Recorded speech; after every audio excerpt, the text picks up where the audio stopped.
Chapter 9. Then he said to them, "Truly I tell you, there are some standing here who will not taste death until they see the kingdom of God come in power." After 6 days, Jesus took Peter, James, and John and led them up a high mountain by themselves to be alone. He was transfigured in front of them, and his clothes became dazzling, extremely white, as no launderer on earth could whiten them. Elijah appeared to them with Moses, and they were talking with Jesus. Peter said to Jesus, "Rabbi, it's good for us to be here. Let's set up 3 shelters, one for you, one for Moses, and one for Elijah," because he did not know what to say, since they were terrified. A cloud appeared, overshadowing them, and a voice came from the cloud. "This is my beloved Son. Listen to him." Suddenly, looking around, they no longer saw anyone with them except Jesus.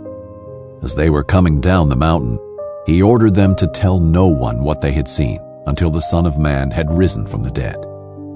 They kept this word to themselves, questioning what rising from the dead meant. Then they asked him, "Why do the scribes say that Elijah must come first?" "Elijah does come first and restores all things," he replied. "Why then is it written that the Son of Man must suffer many things and be treated with contempt? But I tell you that Elijah has come, and they did whatever they pleased to him, just as it is written about him." When they came to the disciples, they saw a large crowd around them and scribes disputing with them. When the whole crowd saw him, they were amazed and ran to greet him. He asked them, "What are you arguing with them about?" Someone from the crowd answered him, "Teacher, I brought my son to you. He has a spirit that makes him unable to speak. Whenever it seizes him, it throws him down, and he foams at the mouth, grinds his teeth, and becomes rigid. I asked your disciples to drive it out, but they couldn't." He replied to them, "You unbelieving generation, how long will I be with you? How long must I put up with you? Bring him to me." So they brought the boy to him. When the spirit saw him, it immediately threw the boy into convulsions. He fell to the ground and rolled around, foaming at the mouth. "How long has this been happening to him?" Jesus asked his father. "From childhood," he said, "and many times it has thrown him into the fire or water to destroy him. But if you can do anything, have compassion on us and help us."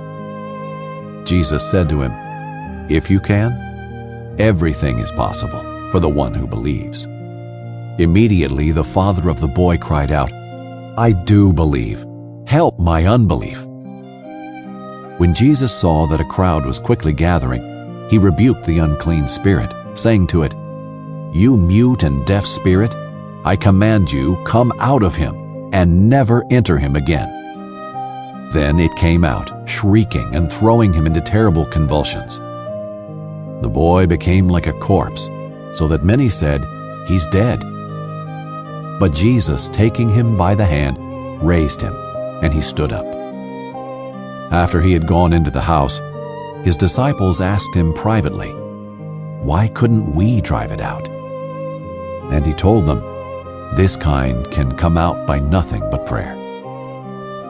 Then they left that place and made their way through Galilee, but he did not want anyone to know it. For he was teaching his disciples and telling them, "The Son of Man is going to be betrayed into the hands of men. They will kill him, and after he is killed, he will rise 3 days later." But they did not understand this statement, and they were afraid to ask him. They came to Capernaum. When he was in the house, he asked them, "What were you arguing about on the way?"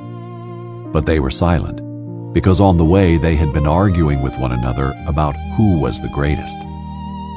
Sitting down, he called the 12 and said to them, "If anyone wants to be first, he must be last and servant of all."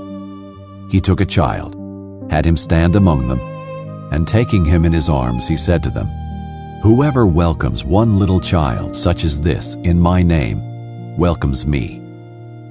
And whoever welcomes me does not welcome me, but him who sent me." John said to him, "Teacher, we saw someone driving out demons in your name, and we tried to stop him because he wasn't following us." "Don't stop him," said Jesus, "because there is no one who will perform a miracle in my name who can soon afterwards speak evil of me. For whoever is not against us is for us, and whoever gives you a cup of water to drink in my name, because you belong to Christ, truly I tell you, he will never lose his reward. But whoever causes one of these little ones who believe in me to fall away, it would be better for him if a heavy millstone were hung around his neck and he were thrown into the sea. And if your hand causes you to fall away, cut it off. It is better for you to enter life maimed than to have two hands and go to hell, the unquenchable fire. And if your foot causes you to fall away, cut it off. It is better for you to enter life lame than to have 2 feet and be thrown into hell. And if your eye causes you to fall away, gouge it out. It is better for you to enter the kingdom of God with 1 eye than to have 2 eyes and be thrown into hell, where their worm does not die and the fire is not quenched. For everyone will be salted with fire. Salt is good, but if the salt should lose its flavor, how can you season it? Have salt among yourselves, and be at peace with one another.